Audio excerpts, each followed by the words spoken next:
이 시간에는 하나님이 죽으셨다라는 제목으로 말씀을 대언하고자 합니다. 먼저 본문의 말씀 고린도후서 5장 19절과 21절의 말씀을 봉독하겠습니다. 이는 하나님께서 그리스도 안에 계시사 세상을 자기와 화목하게 하시며 저희의 죄를 저희에게 돌리지 아니하시고 화목하게 하는 말씀을 우리에게 부탁하셨느니라. 하나님이 죄를 알지도 못하신 자로 우리를 대신하여 죄를 삼으신 것은 우리로 하여금 저희 안에서 하나님의 의가 되게 하려 하심이니라. 오늘날 두 여인 사이에 싸움이 벌어졌습니다. 한 여인이 왕 앞에서 호소합니다. 왕이시여, 저를 좀 도와주십시오. 그래, 무슨 일이냐? 그러니까 이 여인이 호소합니다.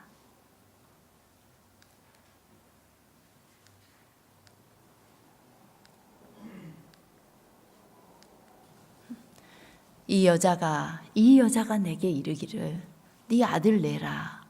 우리가 오늘은 그 아들 먹고 내일은 내 아들을 먹자 하매 우리가 드디어 내 아들을 삶아 먹었더니 이튿날에 내가 이르되 네 아들을 내라. 우리가 먹으리라 하나 저가 그 아들을 숨겼나이다. 엘리사 시대에 아람 군대가 이스라엘의 수도 사마리아를 포위했습니다. 근데 며칠이 지나니까 이 성중에 먹을 것이 완전히 떨어졌고 이스라엘 사람들이 절대로 먹지 않았던 나귀 머리 하나에 은 80세겔이나 나갔어요. 은 80세겔은 하루 일당 8만 원 정도로 계산할 때 22일 품삯이에요. 이 나귀 머리 하나가 176만 원 정도 됐던 겁니다. 그러니까 얼마나 기근이 심했는지를 알 수 있는 것입니다. 이런 지경이 되니까 엄마들이 뭐 하기 시작해요? 자식들을 잡아먹기 시작하는 겁니다. 오늘은 내 자식 내놓고 우리 같이 먹고 네 자식 내놓고 같이 먹자. 오늘은 내 아들을 내라. 내일은 내 아들을 먹자. 얼마나 기가 막힌 일입니까? 이 일은 하나님을 떠난 인생들이 겪게 되는 일입니다. 우리가 자신의 생명을 얻기 위해서 사람을 죽이고 혹은 경쟁하고 치열하게 살아가는 중에 우리가 죄 속에서 살아갑니다. 우리 인생이 정말 불쌍한 기가 막힌 인생을 살고 있는 것입니다. 이 모든 일은 하나님께 불순종한 죄를 지은 백성들이 당했던 일이었습니다. 그런데 이 비참한 일, 이제 끝내기 위해서 하나님이 이런 일을 당했습니다. 하나님께서 하나님의 아들을 세상에 내어주셨어요. 너희들 먹고 살아라 하기 위해서 하나님의 아들을 이 땅에 내어놓으셨습니다. 그것이 바로 십자가의 사건이에요. 하나님이 예수님을 죄로 삼으셨습니다. 고린도후서 5장 21절 우리 함께 읽겠습니다. 시작. 하나님이 죄를 알지도 못하신 자로 우리를 대신하여 죄를 삼으신 것은 우리로 하여금 저희 안에서 하나님의 의가 되게 하려 하심이니라. 죄를 삼으셨다는 것은 정말 죄 자체를 삼으셨다는 거예요. 하나님이 가장 싫어하는 것이 뭐예요? 죄예요. 그리고 죄의 싹은 사망이에요. 하나님과 분리시키는 것이 죄이기 때문에 생명의 근원이신 하나님과 분리시키는 이 죄로 인하여서 우리는 생명에서 멀어지고 죽게 되는 것입니다.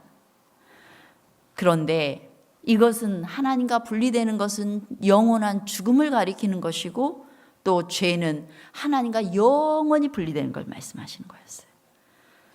하나님은 죄와 함께 거할 수 없는 죄를 소멸하시는 분이십니다. 인간을 아무리 사랑해도 인간이 죄를 품고 있으면 죽을 수밖에 없었습니다. 이제 선택의 여지가 없었습니다.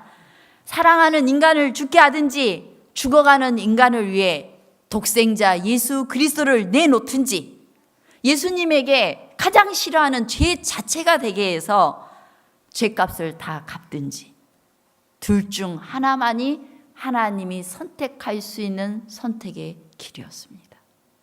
여러분은 여러분 자식 내놓든지 저 사람 살리든지 하라면 무슨 선택하겠어요? 우리는 당연히 자기 자식을 선택합니다. 그런데 우리 하나님께서 우리를 위해 예수님을 내어놓는 선택을 하셨어요. 그런즉 한 범죄로 많은 사람이 정죄에 이른 것 같이 의의 한 행동으로 말미암아 많은 사람이 의롭다 하심을 받아 생명에 이르렀느니라. 아담이 태초의 인간 아담 때문에 우리 인생이 다 이렇게 지긋지긋한 죄 속에서 이렇게 비참한 인생을 살아가고 있다면 그것을 끝내기 위하여 두 번째 아담 되시는 예수님께서 이 땅에 오셔서 우리를 대신해서 죄값 갚으시고 죽으심으로 우리를 살게 하셨어요. 한 사람으로 말미암아 생명에 이르렀다. 이 일을 이루시기 위하여 필연적으로 하셔야 될 일이 예수님이 죄인이 되셔야 됐던 것입니다. 우리 마가복음 15장 28절이 여러분의 개역 성경에는 없습니다. 어떤 성경 다른 번역판에는 있기도 하고 우리가 일반적으로 쓰는 개역 개정판에는 없어요. 그런데 거기에는 이렇게 표현되어 있어요. 킹제임스 버전에도 이것이 있습니다. 그가 범죄자로 간주되었으니, 이런 표현이 있어요. 곧 예수님께서 그 전 구절을 보면 십자가의 강도 둘이 예수님의 양편에 있게 됩니다. 그래서 정말 극악무도한 죄인들을 십자가에 못 박았거든요. 그들 가운데 계셔서 그들 중에 괴수라고 취급한 거예요. 그가 범죄자로 간주되었으니 예수님이 죄인으로 간주된 겁니다. 그래서 하나님께서 모든 죄를 예수님에게 담당시키셨습니다. 하나님께서 죄를 알지도 못하신 자로 우리를 대신하여 죄를 삼으신 것은 우리로 하여금 저희 안에서 하나님의 의가 되게 하려 하심이니라. 우리 주님께서는 이제 이 성만찬 예식을 통하여서 우리의 죄인 되었고 생명 없던 육신의 수혈을 하기를 원하십니다. 이제 모든 죄값은 예수님이 짊어지시고 예수님 안에 있는 생명의 피를 우리 안에 있게 하기 위하여 오늘 산 떡이 되어서 또 피가 되어서 우리에게 주시는 것입니다. 우리는 오늘 이 특별한 예식을 함으로써 그분 안에 있던 생명을 취하게 될 것입니다. 그런데 이 모든 일을 위해서 하나님은 뭐 하셨는가? 하나님이 죽으셨습니다. 하나님은 예수님과 함께 죽으셨습니다. 고린도후서 5장 19절에 예수님이 십자가에 달리셨을 때 하나님은 이는 하나님께서 그리스도 안에 계시사라고 표현하고 있어요. 예수님이 죽으실 때 하나님께서 함께 죽으신 거예요. 우리를 위해서. 하나님은 구경만 하고 있고 예수 잘 갔다 와 이렇게 한 게 아니에요. 하나님이 세상을 이처럼 사랑하사 독생자를 주셨을 때는 함께 죽으신 겁니다. 여러분, 독생자 자식이 한 명 죽을 때는 내 살과 같고 나와 하나인 그를 내어줄 때에는 내가 함께 죽는 거예요. 더 큰 고통이 있는 것입니다. 스위스의 한 작은 마을에 순회버스가 있었습니다. 버스 운전기사는 늘 즐거운 마음으로 승객들을 태웠어요. 승객들은 이제 이야기꽃을 피우면서 이 꼬불꼬불 산길을 이 버스를 타고 올라갔습니다. 그런데 어느 날 그 산길을 내려올 때 문제가 생겼습니다. 버스에 브레이크가 말을 잘 듣질 않는 것입니다. 아직 마을까지 내려가려면 5고개를 더 넘어야만 되는데 한 고개를 돌 때마다 승객들은 이거 버스가 왜 이렇게 속도가 나지? 뭔가 잘못됐다는 것을 알아채고 하면서 소리를 질렀어요. 하지만 운전기사는 침착하게 5고개를 다 돌았습니다. 이제 마을로 향하는 똑바른 길로 나오게 되었습니다. 이제 마을을 가로지르기만 하면은 이 운전기사는 희망이 있었어요. 이 마을길을 가로질러서 한 언덕이 있었는데 그쪽으로 차를 딱 이렇게 몰고 가면은 분명히 버스를 세울 수 있으리라는 희망을 가졌습니다. 근데 마을길을 막 이렇게 가고 있을 때 아이들이 놀고 있는 거예요. 길 한복판에서. 그래서 경적을 세게 울렸습니다. 아이들은 다 피했는데 그 중에 가장 어린 한 아이만은 피하지 못했어요. 그 자리에서 머뭇거리고 있었습니다. 그 순간 이 운전기사는 갈등했습니다. 아이를 살리려면 핸들을 돌려야 되고, 그러면 속도가 있기 때문에 많은 승객들이 죽거나 다치게 될 것이고, 승객들을 살리려면 이 아이를 희생해서라도 돌진해야 되는 것입니다. 결국 그 운전기사는 그 아이를 그대로 밀어버렸고 버스는 언덕 위에 멈추어 섰습니다.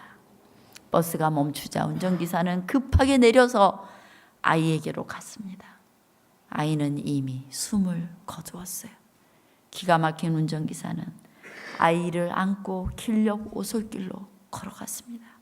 그리고 하염없이 눈물만 흘리고 있었어요. 승객들이 하나둘 운전사 주변으로 모여들었습니다. 그리고 그들은 한마디씩 조롱하는 말을 던졌어요.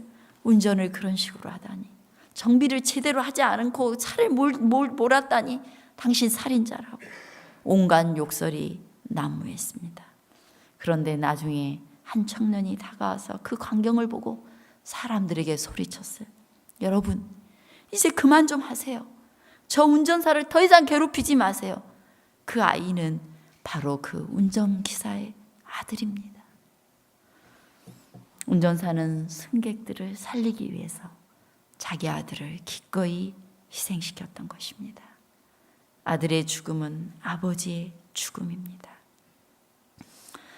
누가복음 23장 44절에 보면 때가 제6시쯤 되어 해가 빛을 잃고 온 땅에 어두움이 임하여 제9시까지 계속되었다라고 말하고 있습니다. 아들 예수 그리스도께서 십자가에 돌아가셨을 때 그 시간 동안 하나님은 참아보지 못하고 그 온 세상이 다 어두움 가운데 있게 되었습니다.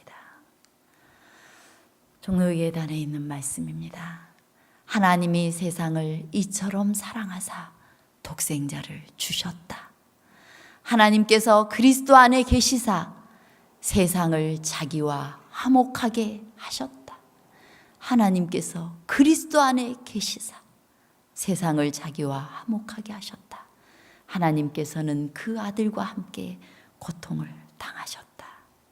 여러분, 오늘 이 거룩한 예식을 통하여서 우리 하나님께서 우리에게 어떠한 사랑을 주셨는지, 우리를 어떻게 살리셨는지 다시 한번 생각하고 감사하는 시간, 그 사랑에 감격하여 다시 한번 우리의 삶을 헌신하는 그런 시간들이 되시기를 간절히 바라겠습니다. 우리 이제 성만찬 예식에 참여하기 전에 모든 분들이 세종 예식에 참여하게 될 것입니다. 세종 예식에 참여하지 않고는 성만찬 예식에 참여할 수 없습니다. 이 세종 예식을 통하여 우리의 모든 죄된 마음 회개하고 죄들을 다 씻어내고 그리고 서로의 발을 씻겨주며 예수님의 정신이 우리 안에 있도록 그런 예식을 준비된 마음으로 하시기 바랍니다. 세종 예식에 대한 말씀 한 구절 읽고 제가 기도하겠습니다. 세종 예식이 거행될 때마다 그리스도께서는 당신의 성령을 통하여 그 자리에 임재하신다. 마음의 죄에 대한 깨달음을 주시는 분은 성령이시다. 기도하겠습니다. 아버지 하나님, 저희를 사랑해 주셔서 감사합니다. 이제 저희를 거듭나게 하시고 또 저희를 구원해 주셨으니 감사드립니다. 이제 이 땅에서 사는 날 동안에 저희 안에 또다시 쌓인 죄의 먼지들 주님의 은혜와 능력으로 씻음을 받길 원하오니 저희가 세종 예식을 거행할 때 성령님께서 저희 가운데 임재하시고 저희를 용서하시며 거룩하게 하시고 겸손하게 하시고 또 평안을 얻게 하여 주시옵소서. 예수님 이름으로 기도드립니다.